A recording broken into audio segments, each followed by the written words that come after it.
Good Mark's Good here, guys, and today we've got a very beautiful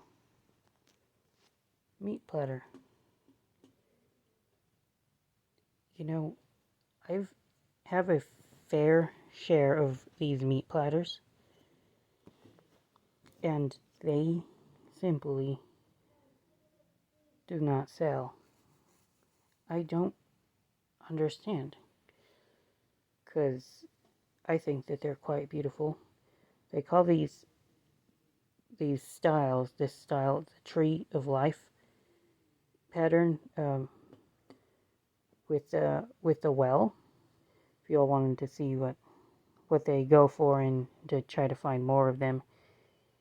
But yeah, the market on these are very weak, which is kind of surprising to me because I think it's one of the more nicer pieces of silver plate that people could still use, at least during holidays or parties or feasts that of that nature.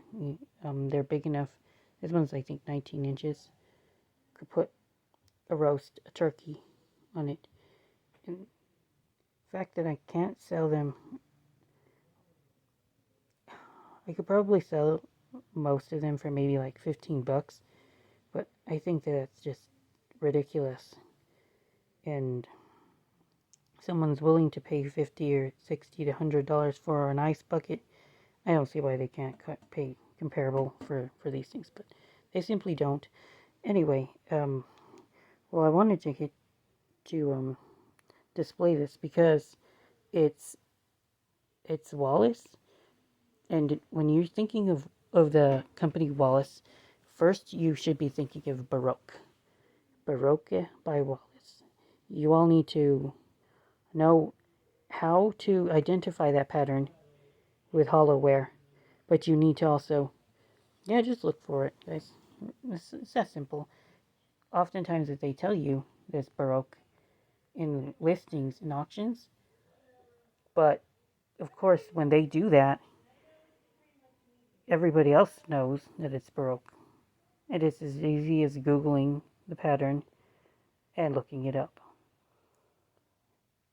But if you know how to identify patterns in bulk listings or know which patterns are valuable, because a Goodwill site might just say Wallace, they'll say it's a Wallace piece, Wallace silver plate tray, Wallace silver plate platter, whatever, but they won't give you the pattern until you look at it. They might not even give you the pattern, or they might take a picture of the back. You get the pattern here. But anyway, this is Sir Christopher. I found another piece. Christopher Wren. I believe these two patterns both honored the same guy, and he was,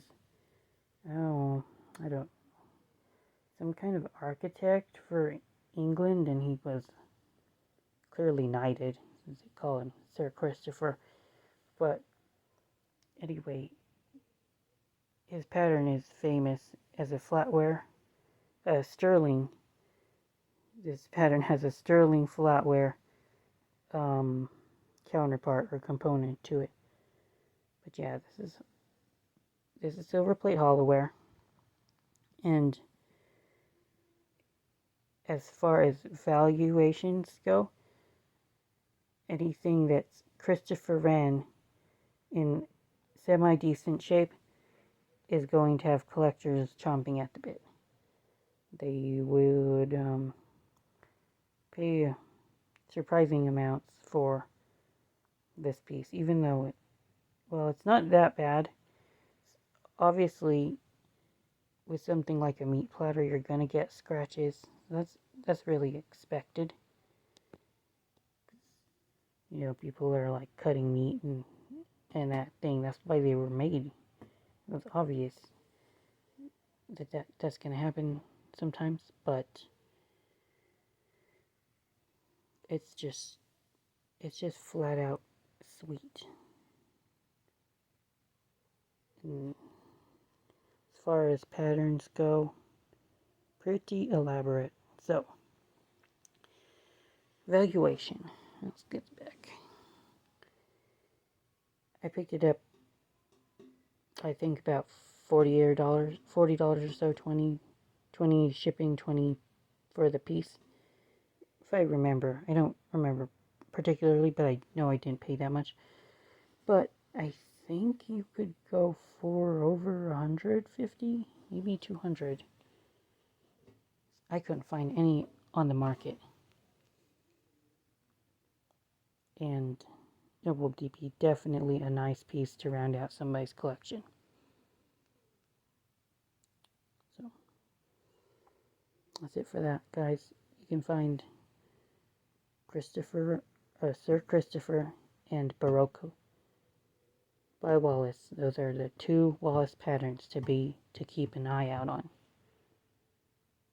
Good mark those out, guys.